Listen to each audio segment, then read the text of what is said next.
Hello साथियों, नमस्कार। आपने देखना शुरू कर दिया आपका अपना YouTube channel DS Mishra official, और आपके अपने चैनल पर एक नए वीडियो के साथ आपका पुनः हार्दिक स्वागत है। और आज का जो वीडियो है यह प्रधान शिक्षक भर्ती परीक्षा के तैयारी के संदर्भ में है। और जैसा कि मेरे द्वारा प्रधान शिक्षक भर्ती परीक्षा के लिए लगातार वीडियो सीरीज लाए जा रहे हैं, उसी कड़ी में आज का जो वीडियो होने वाला है वह डीएलएड 75 अंक की तैयारी के ही संदर्भ में होने वाला है। और जो DElEd unit wise practice set मेरे द्वारा लाए जा रहे हैं, उस कड़ी का आज प्रैक्टिस सेट 7 होगा। यानी वीडियो सीरीज का यह प्रैक्टिस सेट का 7वां सीरीज है। और इसमें हम लोग पढ़ेंगे यूनिट 3 से पार्ट 3। इसका आज के इस वीडियो सीरीज में हम लोग देखेंगे। और इसके पहले भी यूनिट 3 के ही पार्ट 1 और पार्ट 2 मेरे द्वारा लाए जा चुके हैं। साथ ही साथ यूनिट 1 एवं यूनिट 2 के भी कई पार्टों में पार्ट वाइज वीडियो सीरीज आपके लिए लाए गए हैं। और जो भी यह यूनिट वाइज डीएलएड के प्रैक्टिस सेट लाए जा रहे हैं वह शॉर्ट व्याख्या के साथ लाए जा रहे हैं। यानी एक प्रश्नों के साथ कई प्रश्न जो आपके परीक्षा के दृष्टिकोण से महत्वपूर्ण और वीवीआई हैं वह सब क्लियर होते चल रहे हैं। और साथ ही साथ कॉन्सेप्ट भी आपको क्लियर कराने के लिए व्याख्या के साथ प्रश्नों को बताए जा रहे हैं। साथ ही साथ दूसरी ओर डीएलएड 75 अंक की तैयारी के लिए ही मैं आपके लिए 2020 सीरीज ला रहा हूँ। वो भी सीरीज कंटिन्यू है, जिसमें सभी 8 इकाई जो आपको पढ़ने हैं डीएलएड 75 अंक के लिए, और 60 टॉपिक को आपको पढ़ने हैं। उन 60 टॉपिक से मिसलेनियस वीवीआई प्रश्नों को शॉर्ट व्याख्या के साथ, जिसमें एक प्रश्न के साथ 6-7 प्रश्न आपके क्लियर होते चलेंगे और याद होते चलेंगे, वो भी 2020 सीरीज दूसरी तरफ कंटिन्यू है। तो आप एक और डीएलएड का यूनिट वाइज तो दूसरी ओर कंबाइंड मिसलेनियस दोनों को पढ़ करके अपनी तैयारी प्रधान शिक्षक भर्ती परीक्षा के लिए कर सकते हैं। और आगे जीएस समान अध्ययन 75 अंक की तैयारी के लिए भी विषय वाइज और मिसलेनियस दोनों प्रकार के वीडियो सीरीज आने वाले हैं। तो वीडियो आपके लिए महत्वपूर्ण और बेनिफिशियल होने वाला है। तो जो पीछे मेरे द्वारा जो भी वीडियो सीरीज लाए गए हैं उसको यदि आपने अब तक नहीं देखा है तो उन सभी वीडियो सीरीज को चैनल के प्लेलिस्ट में जाएं और प्रधान शिक्षक सेक्शन में जाकर जरूर से देख लें। आपके लिए परीक्षा में बेनिफिशियल साबित होंगे। और यदि अपने चैनल डीएस मिश्रा ऑफिशियल को अब तक आपने सब्सक्राइब नहीं किया है तो चैनल को सब्सक्राइब करके बेल आइकन को प्रेस कर लेंगे, ताकि आगे भी प्रधान शिक्षक प्रधानाध्यापक से जुड़ी हुई हर एक लेटेस्ट छोटी बड़ी अपडेट एवं तैयारी से संदर्भित वीडियो आपको मिलते रहें। तो वीडियो में बिना देरी किए हुए आज के प्रैक्टिस सेट को हम लोग शुरू करते हैं। और जैसा कि हम लोगों ने यह जान लिया कि पीछे हम लोगों ने 2 पार्ट पढ़ लिए थे, आज तीसरे पार्ट को हम लोग पढ़ने वाले हैं। और यह तीसरे पार्ट का पहला प्रश्न है कि बच्चों में संवेगात्मक समायोजन प्रभावी होता है।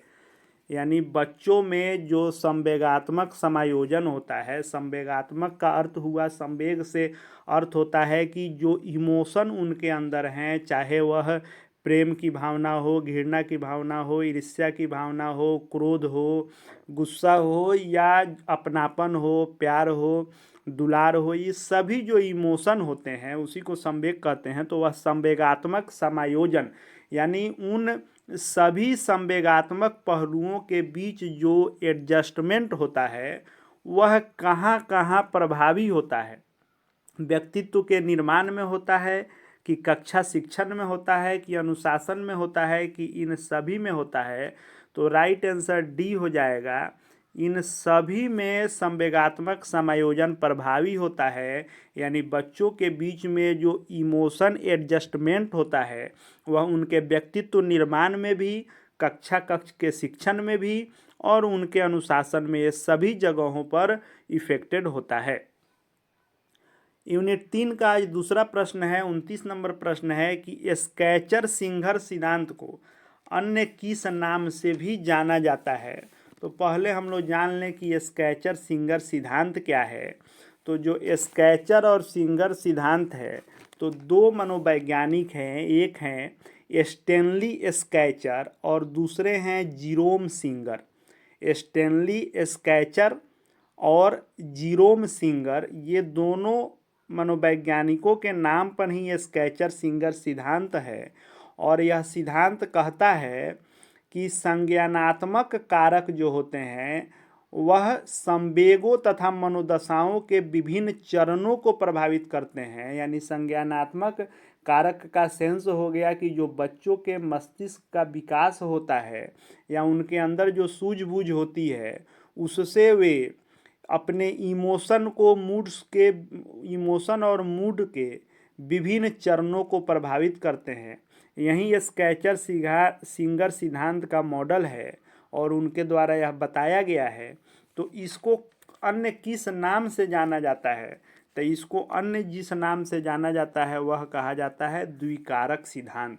द्विकारक सिद्धांत भी स्केचर सिंगर सिद्धांत को ही कहते हैं। अगले प्रश्न को हम लोग देख लेते हैं कि निम्न में से किसने नैतिक विकास के अवस्था के सिद्धांत का प्रतिपादन किया है? तो नैतिक विकास का सिद्धांत का प्रतिपादन जो है वह नैतिक विकास का दो व्यक्तियों का है। जीन पियाजे तथा कोहलबर्ग ने नैतिक विकास का फॉर्मूला दिया है। लेकिन नैतिक विकास की अवस्था जो है, तो अवस्था के नाम से जब आएगा तो यह लॉरेंस कोहलबर्ग हो जाएगा, क्योंकि कोहलबर्ग के नैतिक विकास के सिद्धांत को अवस्था का भी सिद्धांत कहा जाता है। तो कोहलबर्ग ने नैतिक विकास की अवस्था के सिद्धांत का प्रतिपादन किया है। हालांकि नैतिक विकास की अवधारणा जो है और उसके नैतिक विकास के सिद्धांत जो है जीन पियाजे के द्वारा भी दिया गया है, लेकिन नैतिक विकास की अवस्था का सिद्धांत जब होगा, यह ध्यान देने वाली है कि नैतिक विकास का सिद्धांत जीन पियाजे ने भी दिया है, लेकिन जब अवस्था लगा हुआ होगा तो लॉरेंस कोहलबर्ग होगा, क्योंकि लॉरेंस कोहलबर्ग के नैतिक विकास के सिद्धांत को अवस्था का भी सिद्धांत कहा जाता है। अगला प्रश्न हम लोग देखते हैं कि कोहलबर्ग द्वारा प्रतिपादित नैतिक विकास के सिद्धांत के अनुसार पूर्व नैतिक अवस्था की अवधि क्या है? तो सबसे पहले हम लोग जान लें कि कोहलबर्ग ने 3 स्तर बताए हैं नैतिक विकास के अवस्था के, और 6 अवस्थाएं बताई हैं, जिसमें से आपको पहला है उसका नाम है पूर्व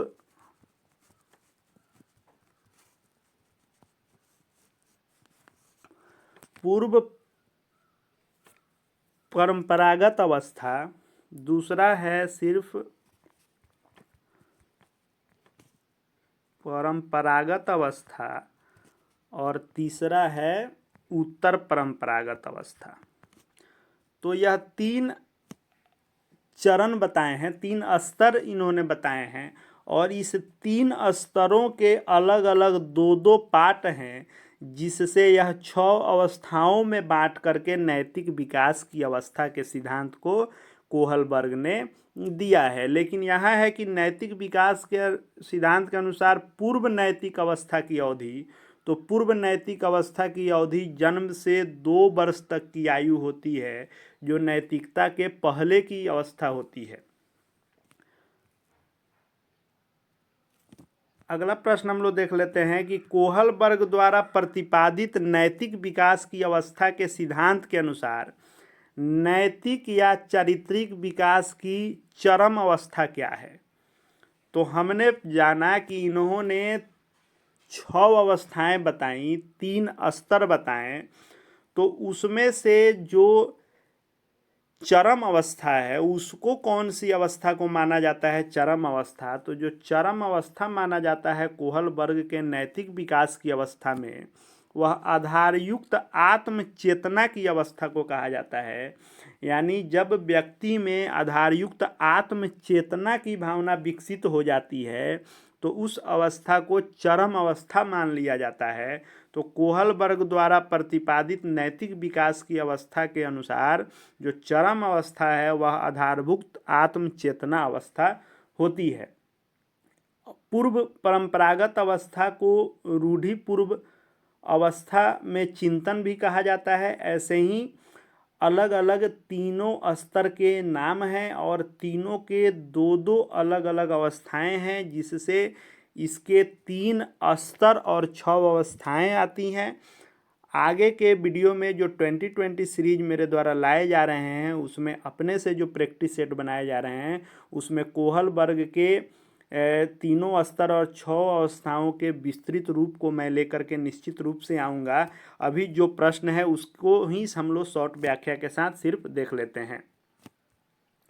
33 नंबर प्रश्न है कि कोहल वर्ग के अनुसार सही और गलत के बारे में बच्चे डैश चिंतन करते हैं। यानी कोहल वर्ग ने बताया कि बच्चे कौन सा चीज़ सही है और कौन सा गलत है इसके बारे में कब चिंतन करते हैं, किस प्रकार से चिंतन करते हैं। तो कोहल वर्ग ने बताया कि अलग आयु में अलग तरीके से बच्चे चिंतन करते हैं। यानी जब वे छोटे रहेंगे तो उस उम्र में यानी शैशवावस्था में सही गलत का उनका जो चिंतन होगा वह अलग होगा, बाल्यावस्था में अलग होगा, किशोरावस्था में अलग होगा, प्रौढ़ावस्था में अलग होगा, वृद्धावस्था में अलग होगा। यानी अलग अलग आयु जो होती है उन अलग अलग आयु में अलग अलग तरीके होते हैं सही और गलत के बारे में बच्चे के चिंतन करने के। यानी बाल्य अवस्था, किशोरावस्था, इन 2 अवस्थाओं में खास करके जो उनके लिए सही नहीं है वहीं उनको सही लगता है और जो सही है वह उनको गलत लगता है। जबकि प्रौढ़ावस्था में लोग परिपक्व हो जाते हैं, किशोरावस्था के बाद की अवस्थाओं में, तब वह सही से अपने लिए सही और गलत का फैसला करने लगते हैं। इसीलिए कोहल वर्ग ने कहा कि सही और गलत के बारे में बच्चे अलग आयु में अलग तरीके से चिंतन करते हैं। अगला और 34 नंबर प्रश्न है कि कोहल वर्ग के द्वारा प्रस्तावित निम्नलिखित चरणों में से प्राथमिक विद्यालयों के बच्चे किन चरणों का अनुसरण करते हैं। यानी प्राथमिक विद्यालय के जो बच्चे हैं वह जो यह चरण दिए गए हैं यानी आज्ञा पालन और दंड उन्मुखीकरण, वैयक्तिकता और विनिमय, इसमें किन चरणों का अनुसरण करते हैं। तो जो प्राथमिक स्कूल के बच्चे होते हैं वे आज्ञा पालन और दंड उन्मुखीकरण का भी अनुसरण करते हैं और वैयक्तिकता और विनिमय का भी अनुसरण करते हैं। राइट आंसर बी और ए हो जाएगा। 35 नंबर प्रश्न है कि जीन पियाजे कौन थे।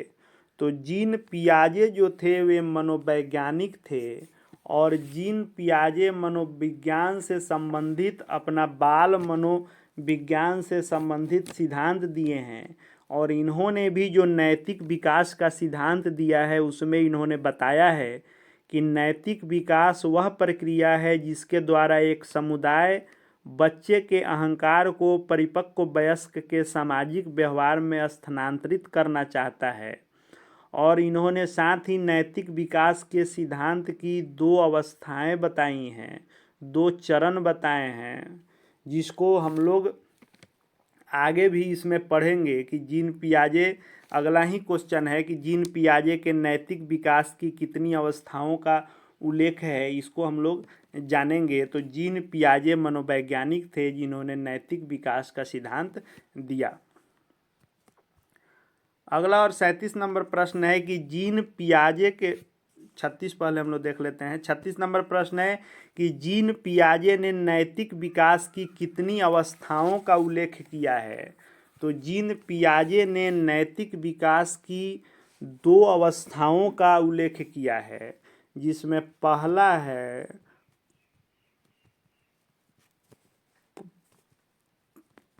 परायत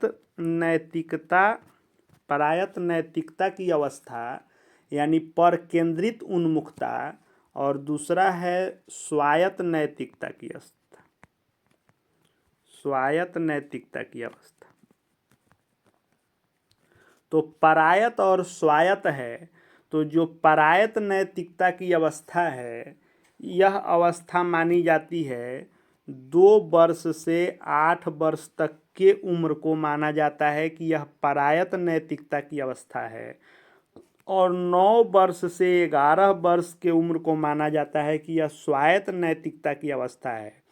परायत नैतिकता का अर्थ यह है कि इस अवस्था को नैतिक वास्तविकता अवस्था कहते हैं।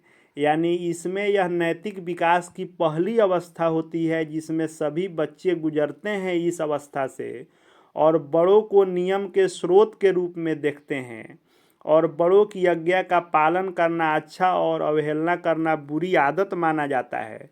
यानी परायत नैतिकता यानी उनके अंदर जो नैतिकता का विकास होता है वह बड़े लोगों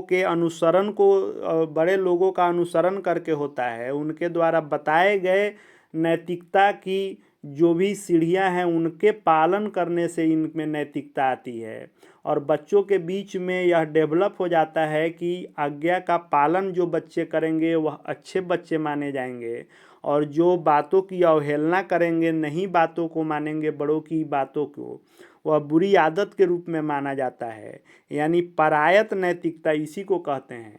और जो 9 से 11 वर्ष की अवस्था होती है जिसको स्वायत्त नैतिकता की अवस्था या स्वायत्त उन्मुखता की अवस्था कहते हैं।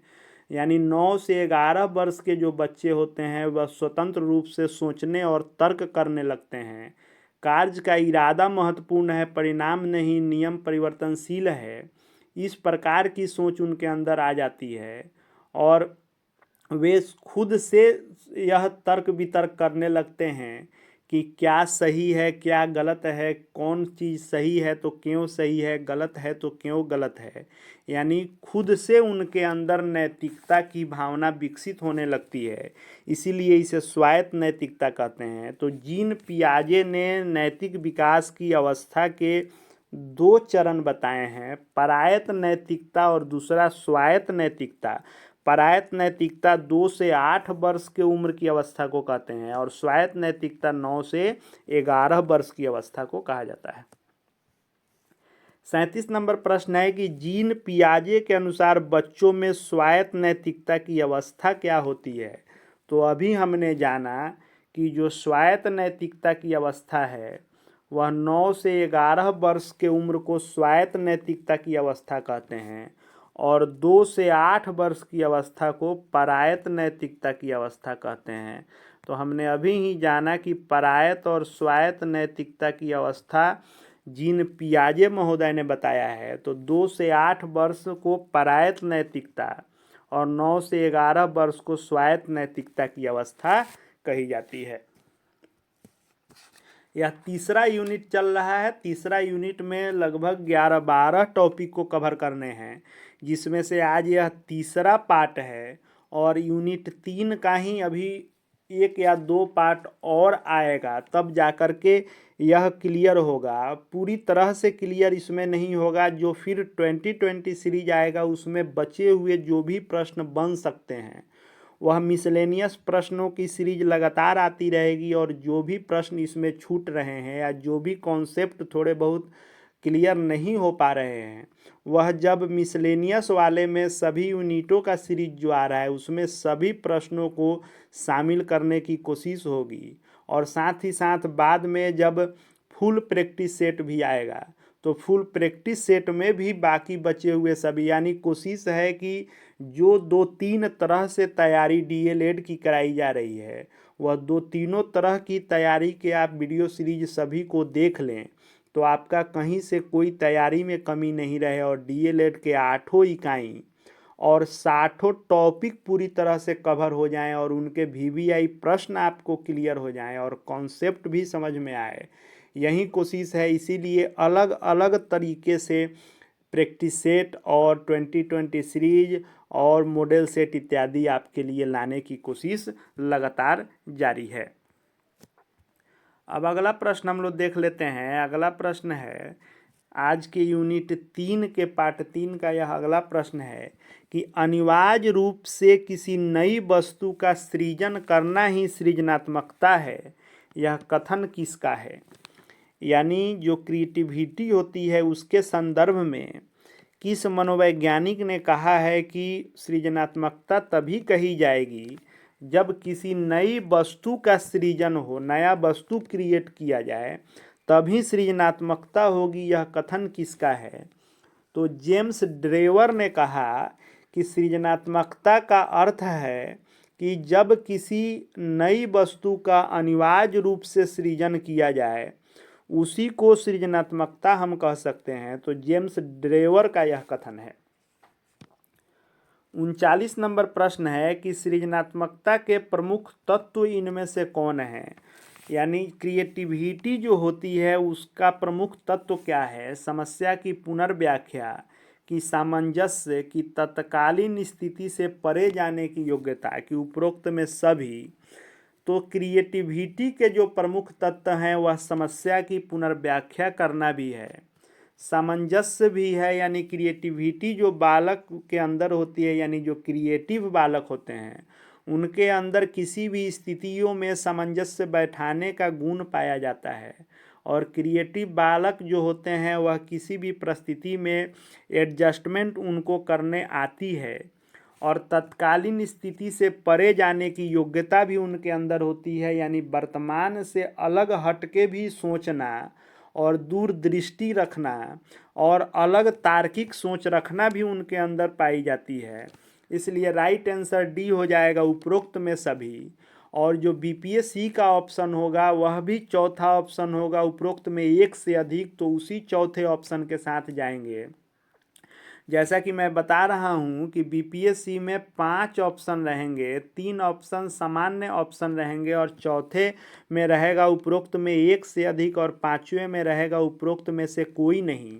तो यह चूंकि किताब का सेट है और इसमें 4 ही ऑप्शन दिए गए हैं तो इनके साथ ला रहा हूं। लेकिन मेरे द्वारा जो 2020 सीरीज आपके लिए लाए जा रहे हैं, तो 2020 सीरीज जो मैं ला रहा हूँ वह 5 ऑप्शन के साथ ला रहा हूँ, ताकि बीपीएससी जिस भांति प्रश्न और उसका विकल्प सेट करेगा उस अनुरूप आपका प्रैक्टिस हो जाए। तो चौथा और पांचवा जो ऑप्शन होता है वह बहुत ही बेहतरीन है उसको समझना, क्योंकि 2020 सीरीज के माध्यम से मैं बता रहा हूँ कि चौथे और पांचवें प्रश्न में कैसे लोग फंस जाते हैं और उसको कैसे चूज करना है।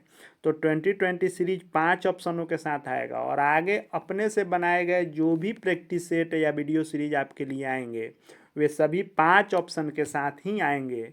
तो 5 ऑप्शन वाले इस 2020 सीरीज को जब आप देखेंगे तब आपको अनुभव होगा कि कैसे परीक्षा में 5 ऑप्शन आएंगे। या जिन्होंने बीपीएससी की परीक्षा पहले ट्री की परीक्षा शिक्षक वाली दी होगी या अन्य कोई परीक्षा बीपीएससी के दिए होंगे संयुक्त इत्यादि, तो उनको इसका अनुभव होगा कि 5 ऑप्शन के साथ, यानी बीपीएससी का जो चौथा पांचवा ऑप्शन होता है वह मैं बार बार कहता हूं कि वह बहुत ही घातक होता है। पढ़े हुए याद किए हुए प्रश्नों में भी गलती करके आदमी आता है चौथे और पांचवें ऑप्शन के कारण।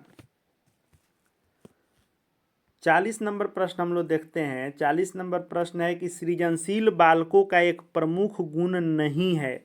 यानी क्रिएटिव बालक जो होते हैं उनके अंदर क्या नहीं होता है।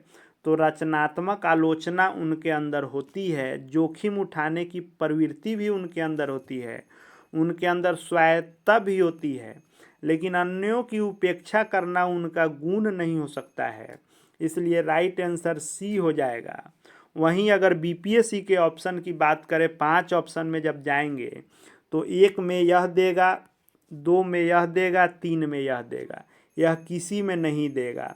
तब आपको 5वें ऑप्शन के साथ जाना होगा, इनमें से उपरोक्त में से कोई नहीं के साथ। लेकिन चूंकि इसमें दिया है तो यह सी ऑप्शन के साथ आपको जाना होगा।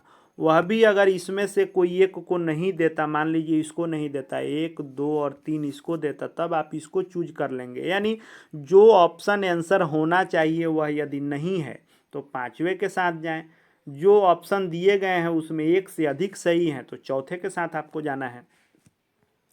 41 नंबर प्रश्न है कि साहचर्यवाद, अंतःदृष्टिवाद एवं अस्तित्ववाद का संबंध निम्न में से किससे है। तो यह जो सृजनात्मकता होती है, क्रिएटिविटी होती है, इसका ही संबंध साहचर्यवाद से, अंतःदृष्टिवाद से और अस्तित्ववाद से होता है। और यह बातें जेम्स ड्रेवर ने भी कही है। तो साहचर्यवाद और अंतःदृष्टिवाद एवं अस्तित्ववाद सृजनात्मकता से संबंधित होती है। 42 नंबर प्रश्न है कि एक शिक्षक अपनी कक्षा में बच्चों की सृजनात्मकता की पहचान हेतु किन परीक्षणों का प्रयोग कर सकता है। यानी एक शिक्षक अब जब अपनी कक्षा में बच्चों के बीच क्रिएटिविटी की पहचान उसको करना है कि कौन से बच्चे क्रिएटिव हैं, कौन से बच्चे सृजनात्मक हैं, तो उसके लिए क्या करेंगे, तो वे उसके लिए चित्र पूर्ति परीक्षण करेंगे या वृत्त परीक्षण करेंगे या उत्पाद सुधार कार्य करेंगे। तो जो सृजनात्मक बालक होंगे उनके परीक्षण के लिए ये सभी चीज़ें एक शिक्षक जब करेंगे तो वह यह पता कर सकते हैं कि कौन से बालक सृजनात्मक हैं यानी क्रिएटिव बालक हैं। तो आज के इस यूनिट तीसरे के पार्ट 3 में जो प्रैक्टिस सेट 7 के अंतर्गत हमने देखा, इसको हम लोग यहीं पर विराम देंगे और आगे भी यूनिट 3 के ही 1 या 2 पार्ट और आ सकते हैं। उसके बाद यूनिट 4, 5, 6, 7, 8 जो भी यूनिट पढ़ने उसके जो भी VVI प्रश्न के जितने यूनिट हो सकते हैं वह इस प्रैक्टिस सेट के माध्यम से आपके लिए आते रहेंगे।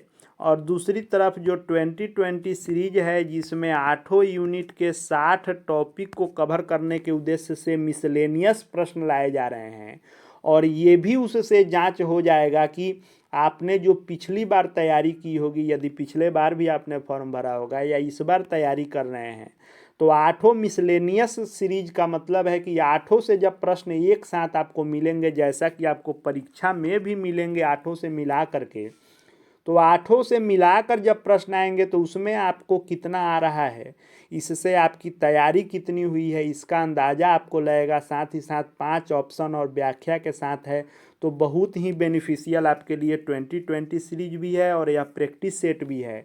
आगे सामान्य अध्ययन GS की तैयारी के लिए भी आपके लिए प्रैक्टिस सेट और 2020 सीरीज आएंगे। इसलिए प्रधान शिक्षक की हर प्रकार से तैयारी करते रहने के लिए चैनल से जुड़ जाएंगे और चैनल को सब्सक्राइब करके बेल आइकन को प्रेस कर लेंगे ताकि आगे भी प्रधान शिक्षक, प्रधानाध्यापक एवं शिक्षा जगत एवं शिक्षकों से संबंधित हर एक छोटी बड़ी लेटेस्ट अपडेट एवं महत्वपूर्ण जानकारी से संबंधित वीडियो आप तक पहुंचती रहे। और यदि वीडियो आपको लगे कि आपके लिए उपयोगी है और आपके परीक्षा के दृष्टिकोण से बेनिफिशियल है तो निश्चित रूप से वीडियो को लाइक करें, शेयर करें और कमेंट करके बताएं कि किस तरह के वीडियो और आप देखना चाहेंगे।